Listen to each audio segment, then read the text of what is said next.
Hey everyone, welcome back to True Crime Sleep Stories, the podcast where we dive into the eerie underbelly of the world. Those stories that keep you up at night, whispering secrets from the dark.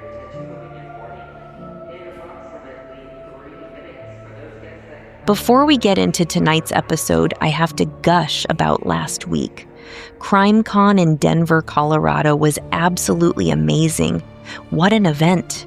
I met so many wonderful people, true crime enthusiasts, fellow podcasters, and just fascinating souls who share this passion for true crime and things that go bump in the night.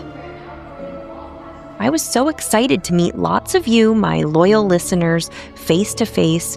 Your stories and support mean the world. And shout out to the new listeners I connected with. Welcome to the family. I hope you guys enjoy this episode as much as I enjoyed chatting with you all. CrimeCon was a highlight, but it also got me thinking about Denver's dark side. So, in honor of that incredible convention and the city that hosted it, this episode is dedicated to Denver and all the creepiness it holds. From shadowy alleys to sprawling secrets under the plains, Denver's got layers of mystery we'll peel back tonight. Settle in, dim the lights, and let's fly into the unknown.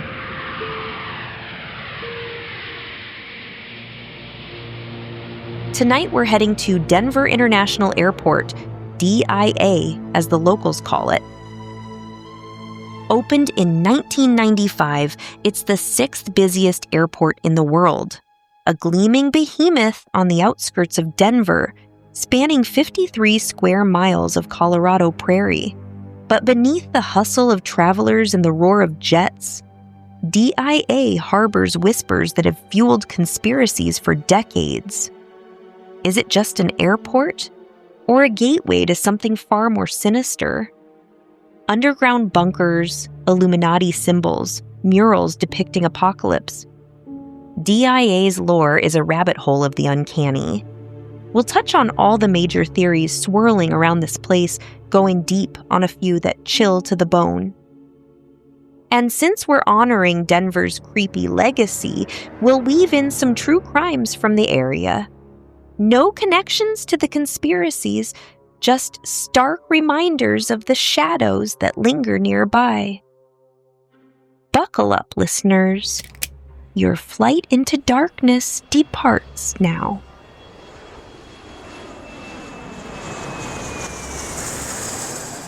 Welcome to Denver International Airport. Please proceed to security and have your photo ID ready.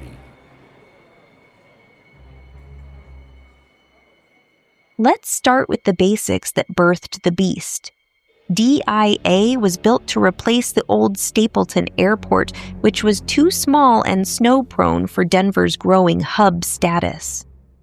Construction began in 1989, and the project ballooned to a staggering $4.8 billion. Way over budget, with delays pushing the opening from 93 to 95. Conspiracy theorists latched onto that cost immediately. Why so much money? Where did it go? The prevailing theory, massive underground bunkers dug deep into the earth for something far from mundane airport ops. Folks claim these tunnels house a secret base for the New World Order, an elite cabal plotting global control. Picture this. Miles of subterranean corridors stocked with supplies for doomsday, connected to Cheyenne Mountain's NORAD complex just 100 miles south. Witnesses, former workers, pilots, have come forward with tales of unexplained excavations. One ex-post from a supposed ex-contractor in 2022 described hearing hollow booms from below the runways at night, like something massive shifting underground. Deeper dives reveal blueprints leaked online showing levels labeled restricted access, with elevators that don't stop at baggage claim. Skeptics say it's just for baggage handling and utilities. The airport's automated system is underground after all, but the sheer scale? Over 100 miles of tracks for driverless trains hauling luggage. Theorists argue that's a cover for human transport, or worse. Imagine elites fleeing catastrophe via hidden rails while the rest of us scramble above. It's not just paranoia. FOIA requests have uncovered odd funding from federal black budgets, fueling the fire. DIA's bunkers aren't proven, but they're the conspiracy cornerstone, a hidden heart beating beneath the surface.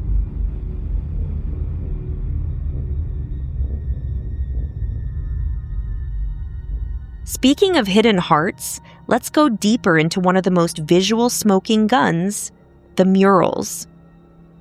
Installed in the mid-1990s by local artist Leo Tanguma, these massive wall paintings in the terminal greet arrivals with, well, the apocalypse. The west wall shows a gas-masked child in a barren wasteland, soldiers with rifles, and a weeping woman cradling a dead child, imagery straight out of a dystopian nightmare. Opposite it, the east wall depicts a rainbow coalition of diverse people in harmony, planting trees and mourning soldiers. Theorists point to Illuminati symbolism. The dark side foretells genocide or bioweapon release. The light side, the new world after the purge. Why put this in an airport? To desensitize travelers to coming chaos? Tanguma himself said it was about peace and anti-war, inspired by his Mexican heritage and Denver's immigrant history. But dig deeper. The murals include Masonic-like symbols, a sun with rays, a hammer, and sickle subtly woven in. One panel has a figure in a blue hood, evoking the Grim Reaper overseeing the morning.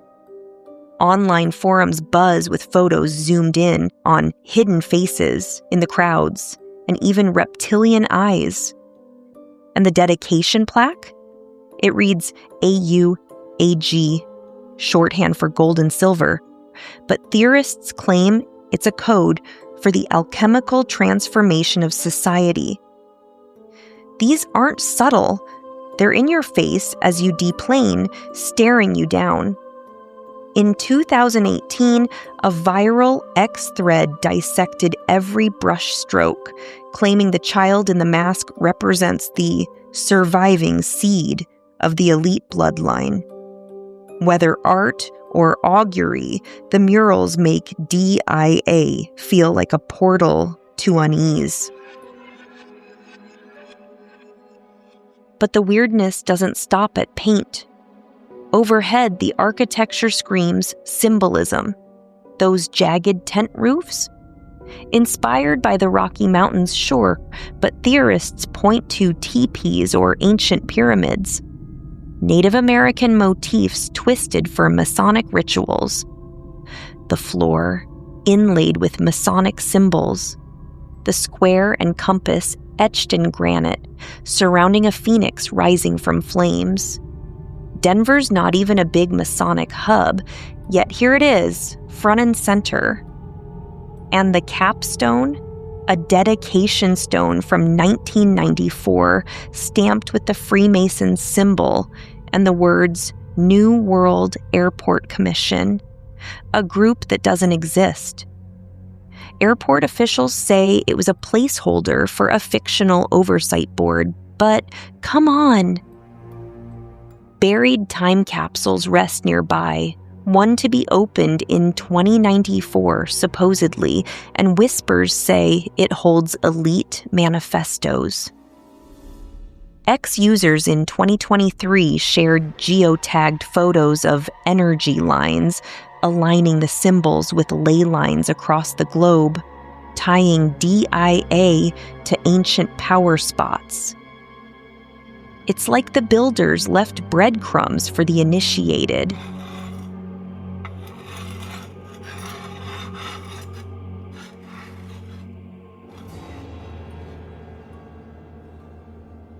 Now, let's zoom out to the runways. From above, D.I.A.'s layout looks like a swastika, a Nazi symbol etched into the earth. 6 runways radiating from the terminals, curving just so. Google Earth doesn't lie. Tilt the view, and there it is. Built in the 90s, theorists claim it's a tribute to the Fourth Reich, with Nazis fleeing to South America via U.S. tunnels. Or worse, a landing pattern for UFOs, the curves guiding extraterrestrial craft. Airport planners swear it's for wind efficiency on the flat plains, but the resemblance is uncanny. A 2001 documentary highlighted it, and X exploded with satellite screenshots, some claiming the arms point to Illuminati sites worldwide. Deeper lore ties it to HARP-like weather control, the runway's antennas for beaming signals. HARP is the High Frequency Active Auroral Research Program, a research facility in Alaska that studies the Earth's ionosphere by transmitting high-frequency radio waves into it. Flights delayed by freak storms, not Mother Nature. It's the airport manipulating the skies, of course. And then there's Blucifer, the 32-foot blue Mustang statue guarding the entrance. Eyes glowing red at night, veins bulging like it's alive. Sculptor Luis Jimenez died in 2006 when a piece fell on him during installation. Crushed just like that. Is it a curse or a warning? The horse's demonic glare inspired by Mustangs Jimenez saw as a kid, but theorists see the devil's steed guarding the underworld below. Its eyes? LED lights powered by the airport's grid, flickering like a signal. After Jimenez's death, workers reported hauntings, tools moving, shadows of hooves. A 2019 X post from a guard claimed seeing the statue's head turn at midnight. Blucifer isn't welcoming.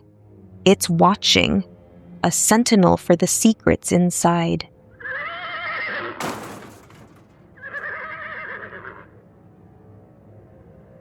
Secret vaults round out the roster. Rumors of cryogenically frozen elites in sublevels, or vaults holding alien tech from Roswell, shipped via D.I.A.'s vast cargo holds.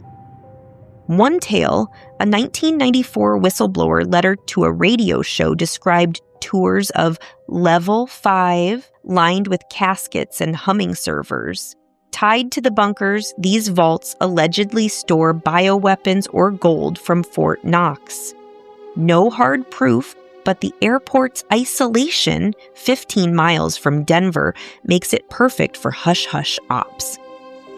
X-Threads dissect cargo manifests, spotting classified shipments from Washington, D.C. It's the puzzle piece that ties the bow on D.I.A.'s enigma.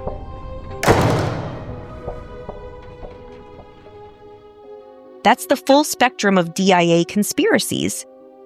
Bunkers for the elite, murals prophesying doom, Masonic floors, swastika skies, Blucifer's glare, and vaults of shadows.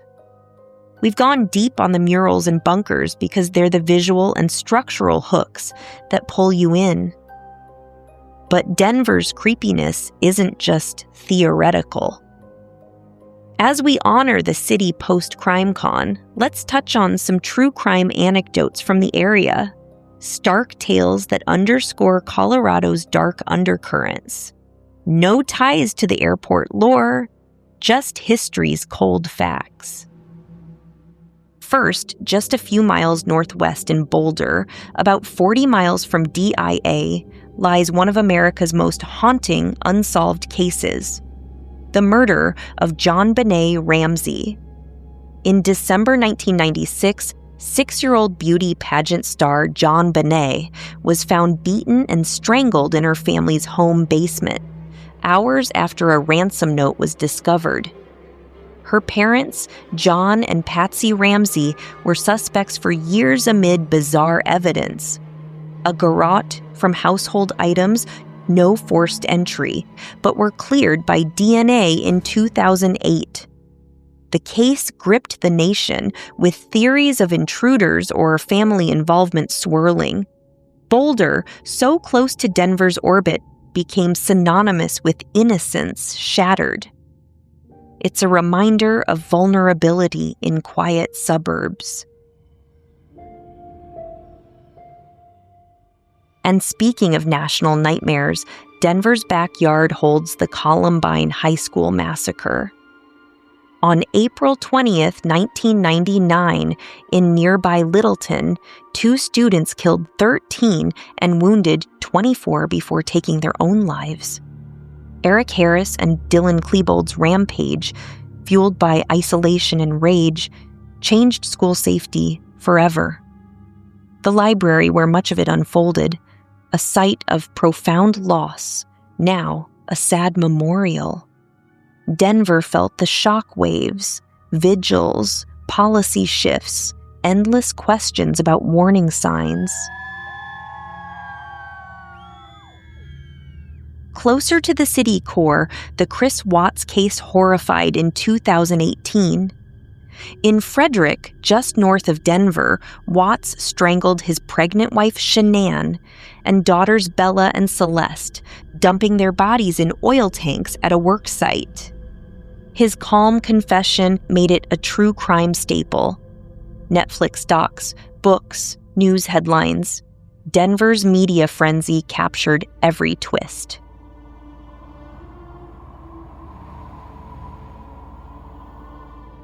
Then there's the Aurora Theater shooting, July 2012. James Holmes, armed to the teeth, opened fire during a Batman premiere, killing 12 and injuring 70. A Denver suburb cinema turned slaughterhouse.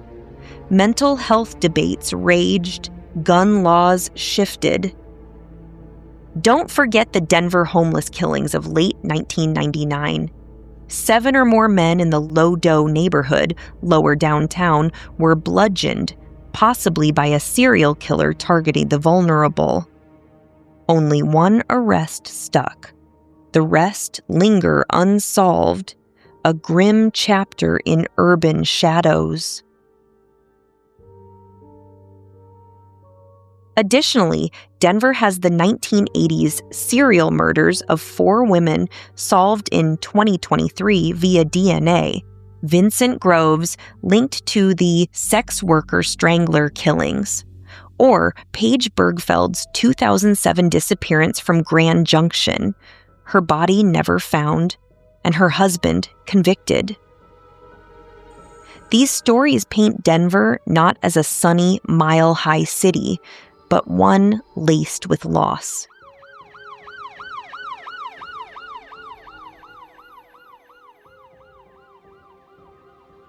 One anecdote I couldn't verify but heard whispered was of claims that Scott Peterson flew through Denver shortly before his wife, Lacey's disappearance in 2002. Fact checks turn up nothing solid, no records of such a flight in the timeline, so it's likely just urban myth, but it adds to the airport's aura of fleeting souls.